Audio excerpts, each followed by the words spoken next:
Ya, bismillah.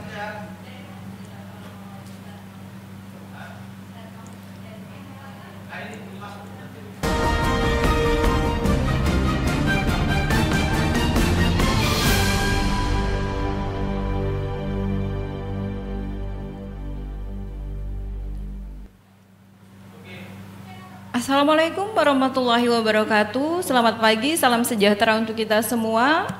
Hari ini kita kesempatan yang sangat berbahagia sekali. Perkenalkan, nama Ibu Eka Yanti dari SMA Negeri 22 Palembang. Selamat datang di Suara Pendidikan, suara milik kita semua. Hari ini Ibu ditemani dengan Ibu Dewi Endah Susanti dari SMA Negeri 7 Palembang ya, Ibu ya. Hari ini Ibu akan membawakan materi tentang apa, Ibu? Kita hari ini mempelajari tentang materi OJK, yaitu orientasi jasa keuangan. Iya. Oh, sangat Saya menarik. sendiri dari SMA Negeri 7 Palembang, biasa dipanggil di sekolah SMA itu Ibu Susan. Oke, jadi Ibu mengajar mata pelajaran ekonomi ya, di betul, SMA 7. Pelajaran ekonomi, Iya. tepatnya kelas 10.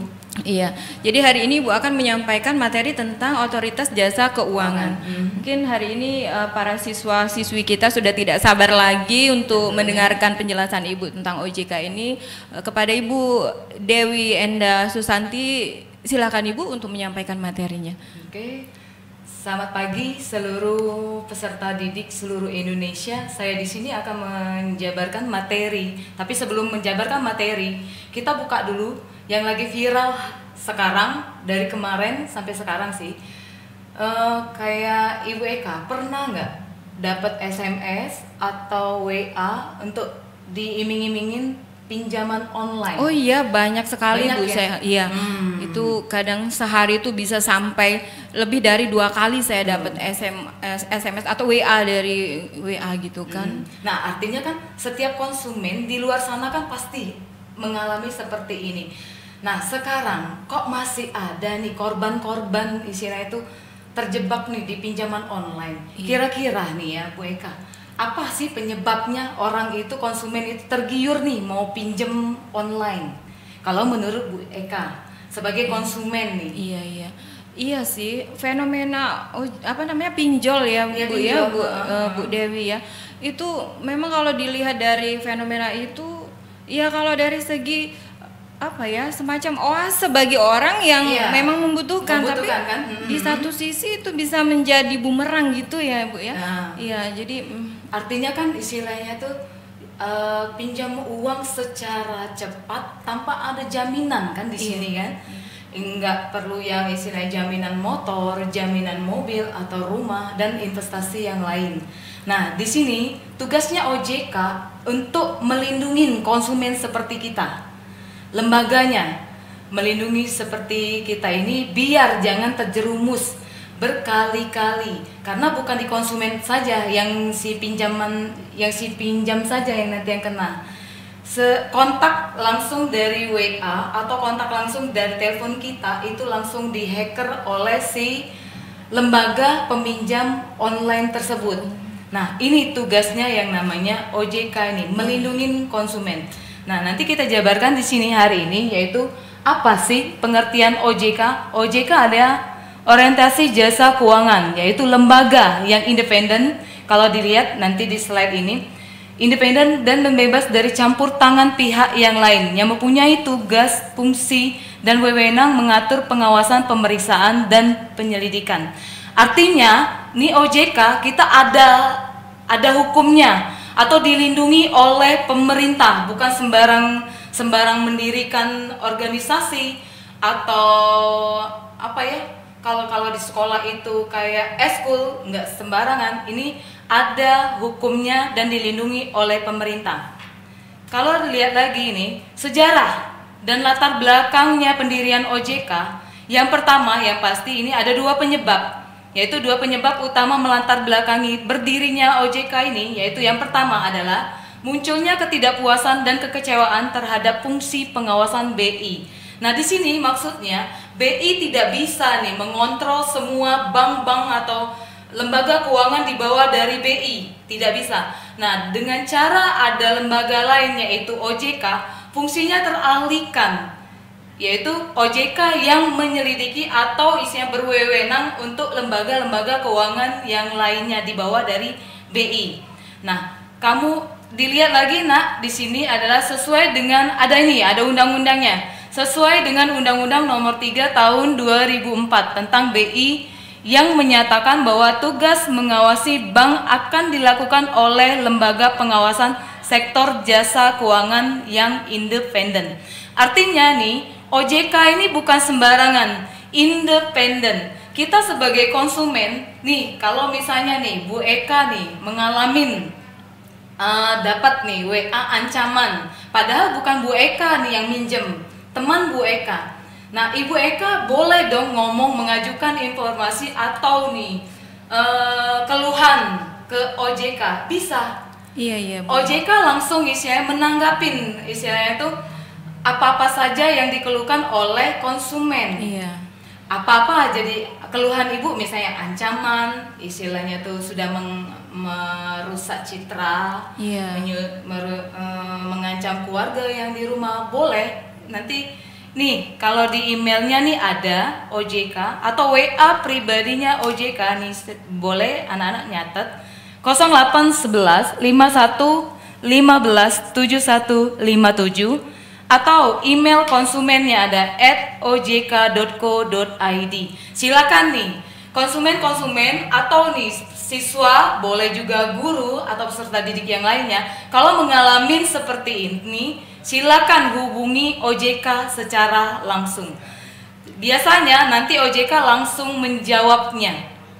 Oh iya, jadi ada nomor kontaknya langsung ya, Ibu. Ada nomor Dewi, kontaknya ya? langsung. Iya. Silakan nanti berhubungi mau Bu Eka atau Iya. saya pribadi sendiri atau konsumen yang lain atau peserta didikan yang tiap Iya. hari mendapati istilahnya ancaman atau giuran, pengen penasaran, atau nih misalnya mau investasi tadi tanda kutip misalnya takutnya bodong, ya Bu Eka, boleh nih diselidikin investasi ini di OJK ini termasuk nggak istilahnya tuh di aturan atau isinya tuh daftar istilahnya tuh yang resmi, yang dilindungi oleh undang-undang. Kalau tidak perlu, tidak perlu kita investasi di bidang itu. Ngerti ya? Iya, karena saya juga pernah pengalaman gitu kan, ada WA masuk, tolong sampaikan si A gitu kan, bahwa mereka udah tidak bayar gitu. Ya, sebagai apa ya, kayak jaminan nama mungkin, kita ya. Mungkin itu nama kita diperoleh dari mana kan kita tidak tahu kan. Ya Bu Dewi ya. Jadi kan itu, aduh, fenomena pinjol ini begitu ini sangat meresahkan. Sekarang juga mungkin pemerintah nggak bisa sih sebenarnya diam. Kalau lihat di berita sudah ada nih yang masuk kantor polisi. Pak Jokowi juga sudah turun langsung masalahin, karena istilahnya itu penyebab terbanyak sebenarnya ya 2 tahun ini karena kita COVID. Kondisi ekonomi COVID, kondisi ekonomi istilahnya tuh ya mau tak mau ya istilahnya. Oh, siapa sih yang tidak mau pinjaman secara cepat itu kan, tanpa ada jaminan. Nah, di sini saya lihat nih ya perkembangan OJK dari tahun ke tahun, dari Desember 2012 sampai Maret 2013 sampai ke Januari 2015 nih perkembangannya sampai sekarang. Di Palembang juga mungkin Bu Eka tahu kantor OJK di mana kan? Tahu. Jadi kalau misalnya ada keluhan nih, kalau misalnya tidak diladeni di WA atau di email, silakan nih mau ke kantornya langsung, silakan ke kantornya langsung. Nih, di sini saya ada slide yaitu tujuan OJK, didirikannya OJK itu yang pertama adalah kegiatan di bidang jasa keuangan terlaksana dengan teratur, transparan, adil dan dapat bertanggung jawab. Yang kedua, kegiatan di bidang jasa keuangan dapat mewujudkan sistem keuangan yang tumbuh secara berkesinambungan dan keseimbangan. Yang ketiga, dapat melindungi segala kepentingan konsumen dan masyarakat di bidang jasa, di bidang keuangan yang pasti. Fungsinya, penyelenggaraan sistem pengaturan dan pengawasan yang terpadu dan integritas terhadap semua kegiatan di bidang sektor jasa keuangan. Di sini tujuan dan fungsinya ya. Jadi mungkin kalau yang tadi sudah saya jabarkan, fungsi dia itu kuat. Jadi kalau konsumen ada keluhan tentang ya pinjol tadi atau investasi bodong, atau misalnya nih mau naik haji atau umroh, lembaga istilahnya itu haji atau umroh itu benar atau tidak, silakan dicek di OJK. Nah, tugasnya ini dilihat bisa. Nah, wewenangnya yang pertama adalah mengatur dan mengawasi mengenai lembaga bank di bawah Bank Indonesia. Yang kedua, mengatur dan mengawasi mengenai kesehatan bank tersebut. Ngerti ya, maksudnya sehat bank itu misalnya nih tidak banyak utang bank itu kepada Bank Indonesia. Yang ketiga, mengatur dan mengawasi mengenai aspek-aspek kehati-hatian bank. Yang keempat, pemeriksaan bank. Nah, kalau di slide ini mungkin sudah sampai di sini wewenangnya. Nih, pertanyaan nih buat misalnya kayak Bu Eka ya, atau misalnya pribadi atau siswa yang ada di rumah. Kira-kira Bu, kalau misalnya bisa Ibu lihat lembaga keuangan yang ada dasar hukumnya. Kira-kira kalau kayak Bu Eka apa sih yang ada dasar hukumnya di bidang keuangan? Apa ya? Lembaga keuangan yang ada dasar hukumnya gitu ya. Kalau saya melihat seperti ini, dengan adanya OJK ini kan bisa menjadi semacam intervensi ya bagi para seperti misal konsumen, pinjol gitu kan ya. Jadi memang perlu itu kan ya, semacam apa lembaga resmi gitu ya. Gitu ya Bu. Kalau yang kita bisa lihat ya, kalau di jalan bisa kita lihat yaitu penggadaian Bu. Iya ya. Jadi kalau enak lah kalau kita mau minjam kita langsung ke lembaga. Langsung, iya. Menggunakan barang kayak kendaraan bermotor atau roda 4 juga boleh, atau perhiasan juga boleh. Iya. Itu justru terjamin. Nanti kalau kita butuh barang itu kembali, kita kembalikan uang pinjaman tersebut ke di penggadaian ya, dengan menggunakan suku bunga yang pasti. Iya. Materi kita mungkin sampai di sini ya Bu Eka. Oke, terima kasih pada mudah-mudahan Ibu. nih anak-anak yang di rumah atau seluruh Indonesia sudah bisa memahami tentang fungsi OJK, apa-apa saja nih tugasnya. Jadi kalau kita sebagai konsumen itu jangan takut, terus jangan juga mudah tergiur dengan pinjaman itu yang terutamanya, apalagi yang dapat hadiah. Iya. Jangan mudah tergiur dengan SMS dapat apa namanya hadiah 100 berapa juta gitu ya. 150 juta dapat apa, itu jangan mudah tergiur. Jadi kita sebagai konsumen itu harus cerdas. Yang pasti kita sebagai konsumen ini anak ekonomi istilahnya itu harus cerdas, bisa memilih ini benar atau tidak. Oke, terima kasih Bu Dewi atas materi yang disampaikan hari ini. Semoga anak-anak semua bisa mengerti apa yang Ibu sampaikan, dan juga kelak nanti mereka akan menjadi para ekonom-ekonom hebat pengganti Sri Mulyani Muda ya Ibu ya. Betul ya. Sekali. Itu saja dari bahasan hari ini dengan Ibu Dewi dari SMA Negeri 7 Palembang.